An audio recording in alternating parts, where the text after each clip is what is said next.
Scruffy Audio Network.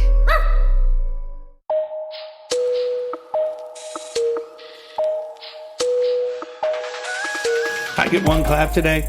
Hey, everybody, how are you? How is Ben? Ben, thanks for coming in today and subbing for the producer. She's ill, so I appreciate it. And try to show me a time because we got cats in here that have to get going. Happy Friday, everybody. I am here with a special friend of mine that we had a long acquaintance back in high school, Mr. Tee Higgins. T, how are you, buddy? Good, how are you? This is going to be fun. I got my boy A-Dob in here. He has to catch a flight. He's been in town working with T. T is in town training for the NFL Combine. It's on our fifth week. We knew each other in high school some, so we had a relationship before, but now he is about to embark on a huge, huge adventure of the NFL. So, T, I open up every podcast show with one question.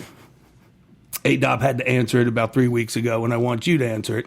I know you fly out today to get ready for the NFL Combine, and it's been one hell of a journey the last 5 weeks. I really loved it, and you're easy, man. I mean, it's nice. Okay, when did you know that you were different? That's a tough question. I have to say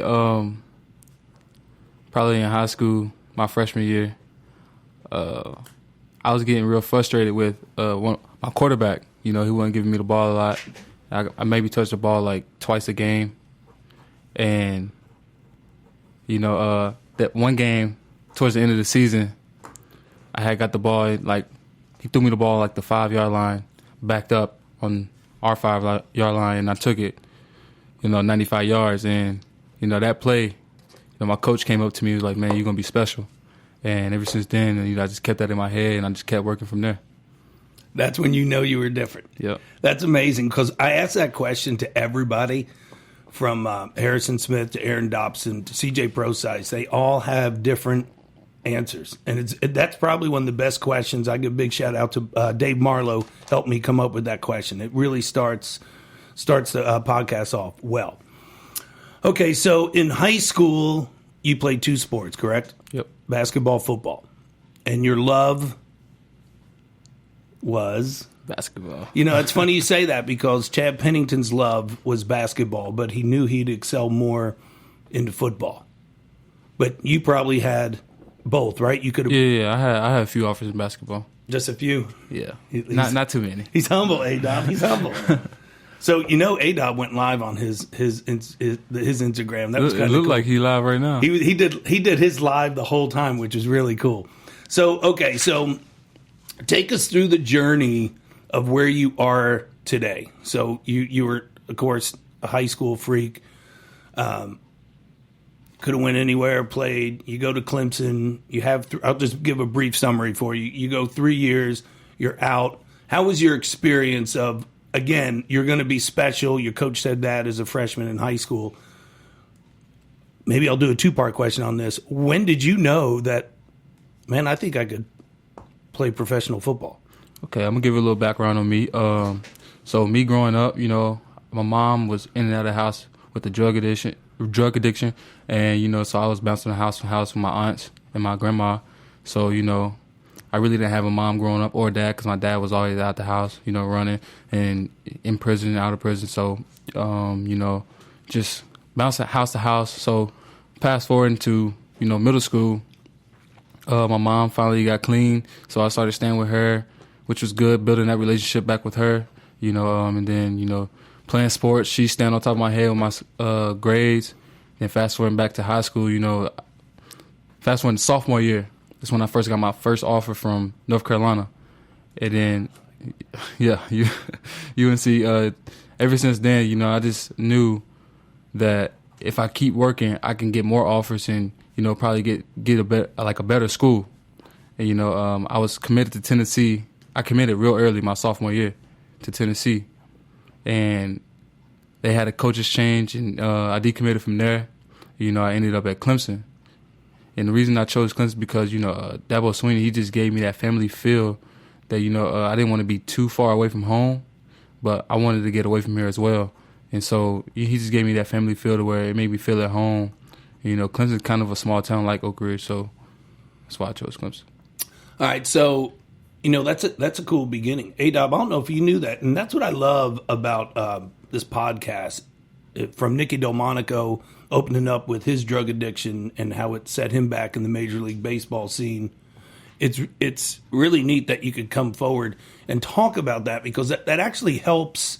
When you said bouncing house to house, that I see that now. I mean, because if the listeners and viewers don't know that he lives with me in the training combine, everybody lives with me, and we eat together, we laugh together, we have fun. We, most of the time don't get mad. You're a pretty even keel guy, but and I could see you staying with me more when you get back and doing the thing. You do crave family, but then you're used to on the go. You move around, but I think that you feel pretty good at my house of like that's my base, but I'm shooting darts everywhere. That makes sense from your upbringing, because when you do these podcasts and people break everything down, your childhood is really who you are and what you really become. And that's really cool that you could talk about that.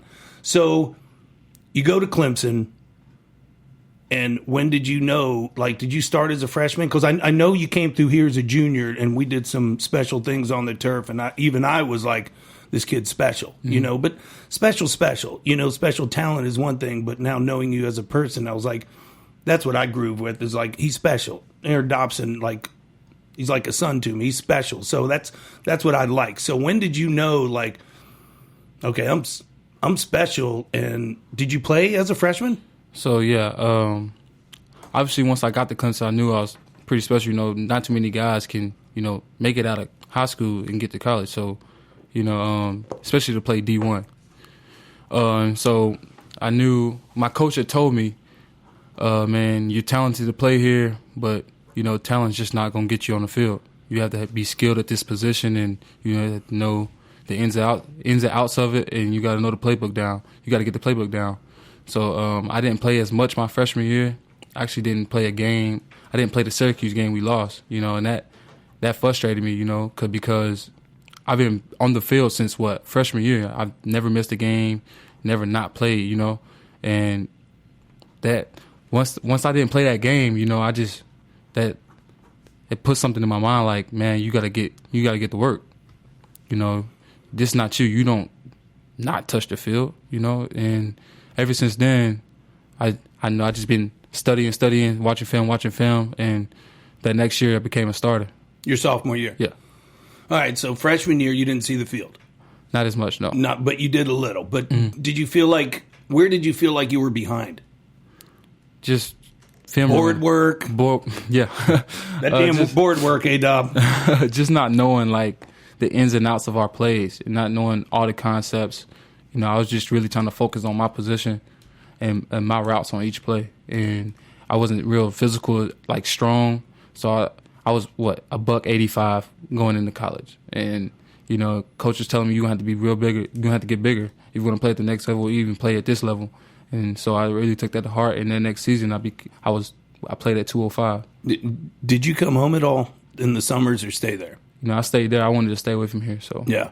So, but your mom was here, right? She was settled back. Yeah, she was here. All right. So now you go through your sophomore year, and again, when did you know that I think I might be able to play professional football? Did it come easy for you? I mean, no, nothing comes easy. You got to work for everything in life. And, I just, this is always my dream, and I told my mom, man, even if I don't make it to the NFL, I'm going to graduate with a degree so I can get a good job. And, this is just another thing that, I wanted to accomplish, but, even if it didn't work out, I was okay with going to get a regular job and making money that way. But, just happening is just, it's all God. So, it's funny to you say that, and A-Dob could vouch for this. There's certain people that come through this wood gym that are destined to do their thing, and God gave you those gifts, and it's biblical. It's a sin not to oil those gifts and work that craft. your special talent. And we've had some guys come through that are like baseball, football. So, A-Dob, correct me if I'm wrong, but I don't know if I could see you just doing a regular job because you're very God gave you some gifts that you could help other people with. You know, like that's where you could make your mark in life. And I tell you, his route running, A-Dob, is beautiful, isn't it? I mean, it's amazing. And that's the thing that you love doing the most. I mean, there's other things that you like doing that I see in the house, but that's the one that I see the most, of running routes and playing for a long time. So take me through. Thanks, Ben. Appreciate it. Take me through the process now that you've the combine training. God, it's a grind, isn't it? Oh, man, yeah. I mean, it's a grind. It's 5 weeks now. You go from the national championship game. You rest up. How did you overall like the experience of what you've done the last 5 weeks? We had never talked about that on a podcast show before, and I think you're the first one that I'd want to open that up with. How did you like being with Petrone? You know, it's different. You know, a lot of guys like this, or IMG, Exos, you know, they have those strength coaches just like, that's going to push you. You know, you just a guy that's laid back, and if you want to get the work done, you're going to get the work done. But if you don't, you don't. And, you know, that's on you. You treat us like men with how we supposed to be treated. And, you know, I really appreciate that. And, you know, sometimes you can get onto me, but, you know, you just teach us and teach us the right techniques, and it happens. And you've seen guys from the past with using those techniques, they run great 40s, and then they go out there and get drafted in the first round. So, and the living, is that unique to living with Petrone in his house? I know that's a ball of wax and a big box of assorted cherries and chocolates. How is that? You know, it's different living with an Italian. You know, Yeah. it was my first time, so Yeah. it's pretty fun. You know, it's no different than what my house. Actually, you know, we all rah be up and at it. Yeah, it's the only thing that's different is the Italian food that you cook, which is really good, by the way. Thank you. And y'all go to sleep mad early. Hey, which is crazy. Yeah. And I just love to play the game up at night. So. Yeah. Thanks, Dr. James Chu, for doing the sleep podcast ones that try to help me out some. But, you know, I just never asked those questions before with all the guys, even Harrison that lived with me. We rapped about other things. But since we're so new into our journey of a relationship, I thought it'd be nice to ask what you thought of the training, of the house. It's totally different, I know, than anything out there. I think it makes it unique.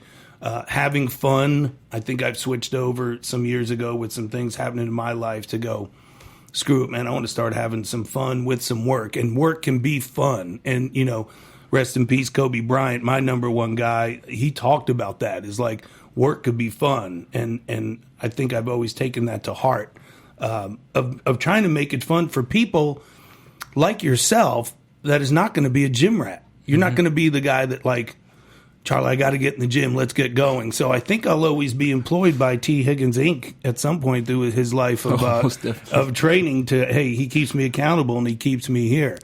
So now you get on the plane and you go to Combine.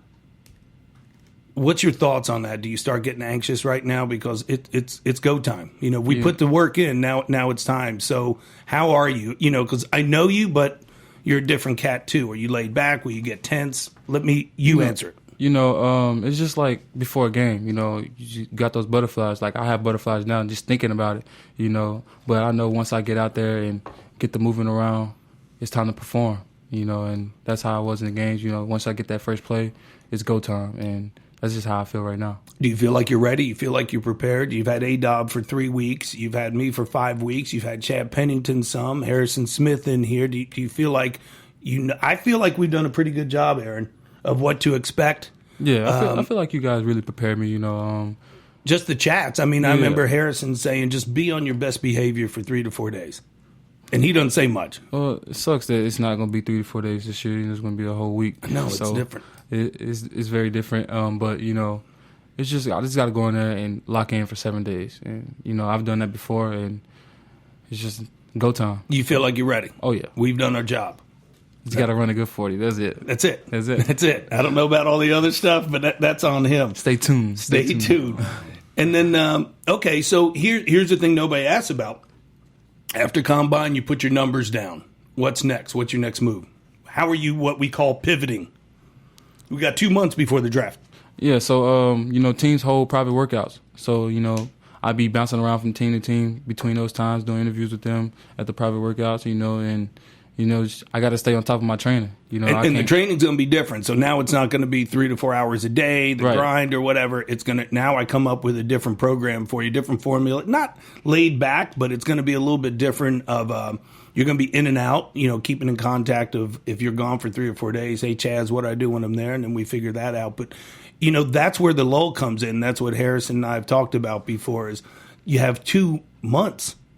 And the guy that they saw Combine, Aaron, correct me if I'm wrong, the guy that they saw Combine, they want that same guy reporting to camp. And sometimes they're out of shape because they rested on their Combine body and numbers. Mm-hmm. So you got to stay on top of it, but not like a grind. Because here's the thing, the short shuttles are gone, L drills are gone, the linear 40 work is gone, the jumps are gone. We're going to just be training and you probably knock some rust off with some routes. Yeah. Right? Right. Knock that rust off. And that's it. Yeah.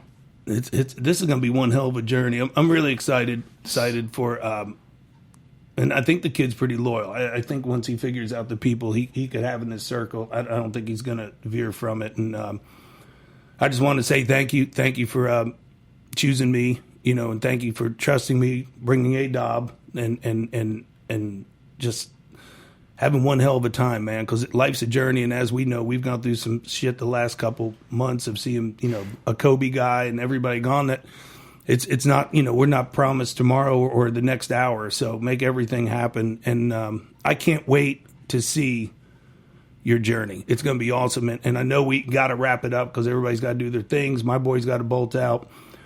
T's going to maybe get a workout, maybe not. We got to discuss how he feels on that.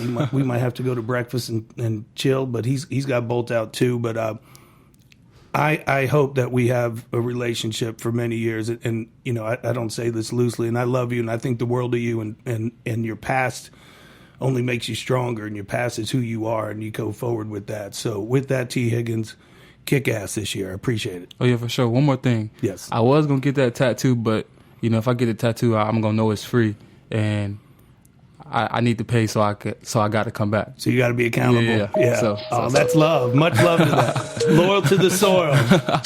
All right, baby. I love you. Thank you. Love.